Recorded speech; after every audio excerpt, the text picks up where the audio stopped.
Bonjour à tous, heureuse de vous retrouver sur ma chaîne YouTube Tony et Léon, conseil de vétérinaire. Les cas de fractures chez le chat sont extrêmement fréquents et donc nous allons parler aujourd'hui de comment traiter une fracture chez son chat.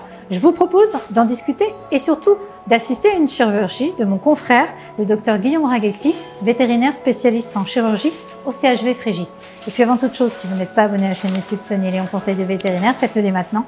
La chaîne est gratuite et chaque jour je vous mets un conseil santé avec une photo plutôt sympa sur Instagram. Alors suivez-moi.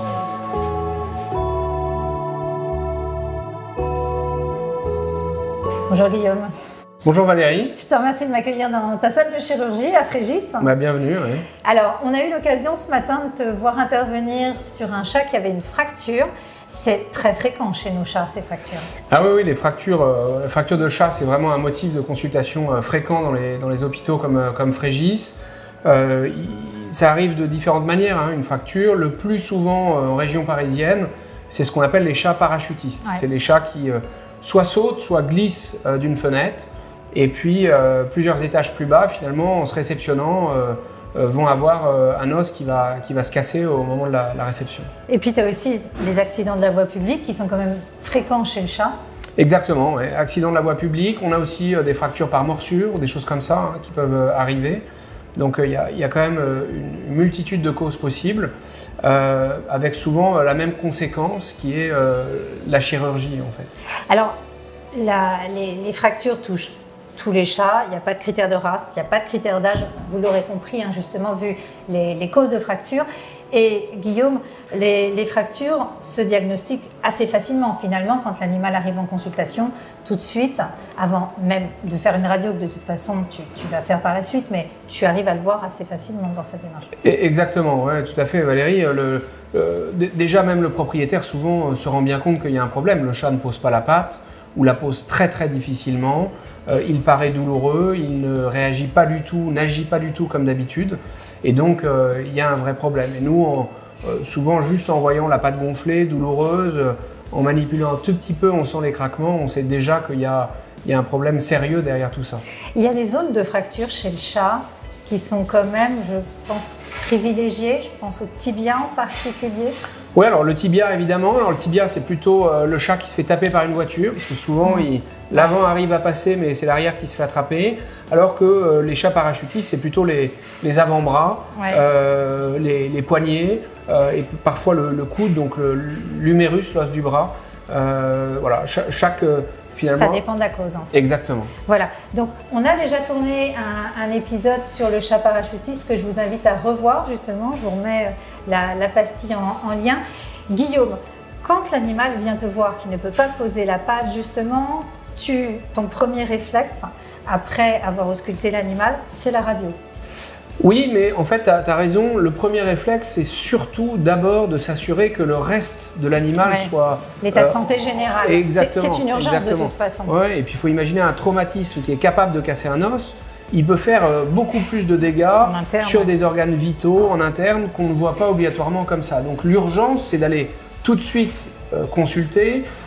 Et le vétérinaire, son urgence, c'est de tout de suite stabiliser le chat pour que son cœur marche bien, ne se fatigue pas, s'épuise pas et le mettre en bonne condition pour les examens de suite et voir l'anesthésie, la chirurgie s'il y a besoin.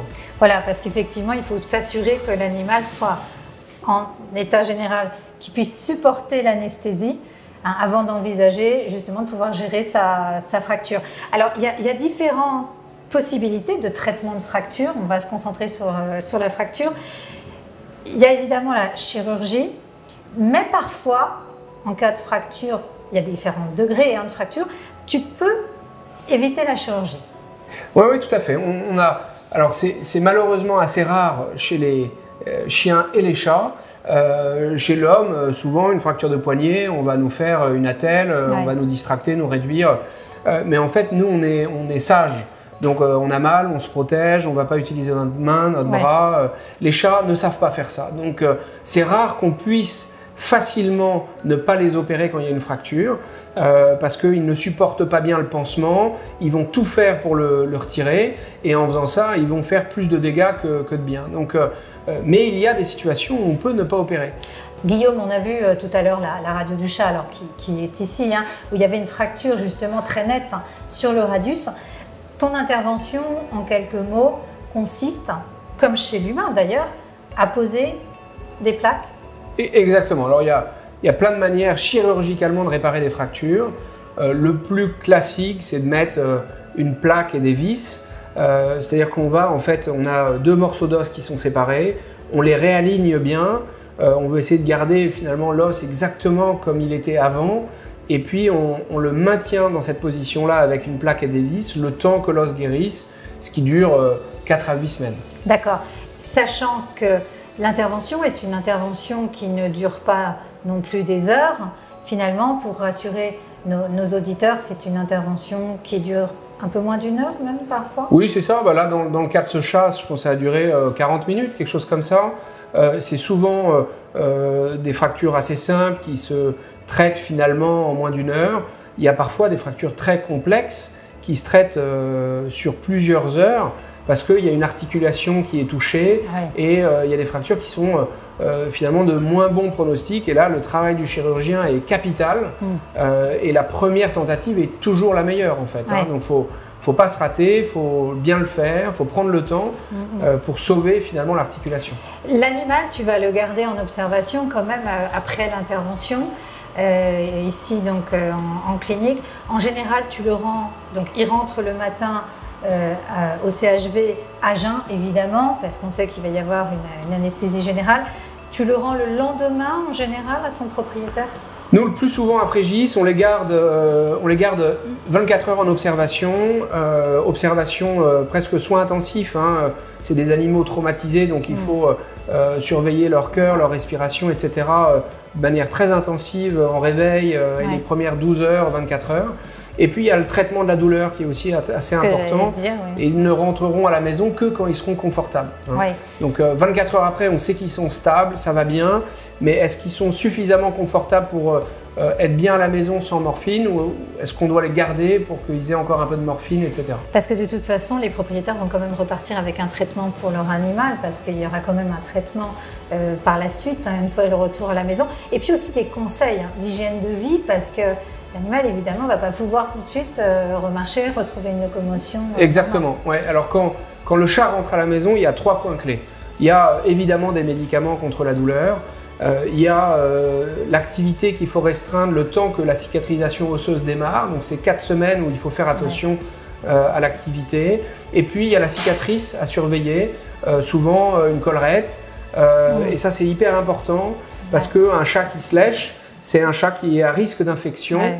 Et là on rentre dans un système de complications qui peut être difficile à contrôler une fois que c'est installé. D'accord. Donc cette plaque, l'animal l'a pendant quelques temps et le propriétaire revient donc te voir pour un contrôle post-opératoire?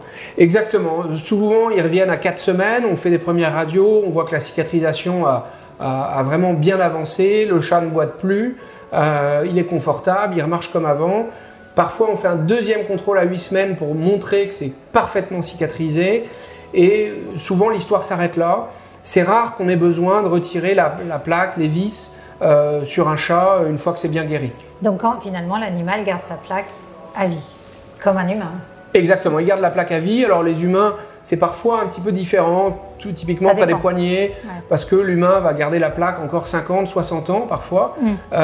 Chez le chat, c'est plutôt encore 10 ans, 15 ans, 20 ans max. Et donc, on a une tolérance en se disant, ben voilà, si ça ne le gêne pas, on laisse la plaque et les vis, ça fait une anesthésie de moins. Et alors, pour rentrer dans le côté un tout petit peu plus technique, on l'a vu chez ce chat, il avait justement une fracture au niveau du radius, mais également parfois on a plusieurs os qui sont fracturés, qui sont très proches.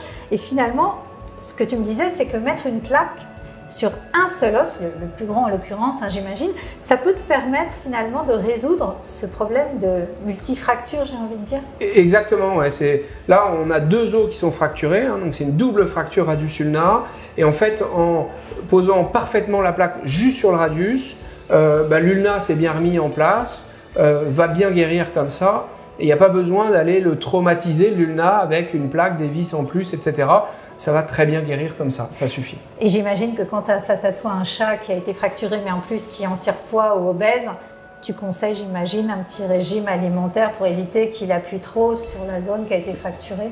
Exactement, c'est l'occasion, souvent le traumatisme qui casse l'os, il fait un peu de dégâts en plus sur les articulations autour.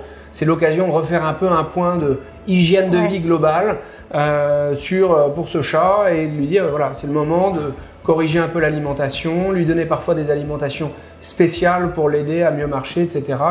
comme ça existe. Très bien, en tout cas je te remercie Guillaume pour tous tes conseils qui je pense rassureront beaucoup les propriétaires de chats qui sont concernés parce que tu en vois énormément passer chaque jour ici à Frégis.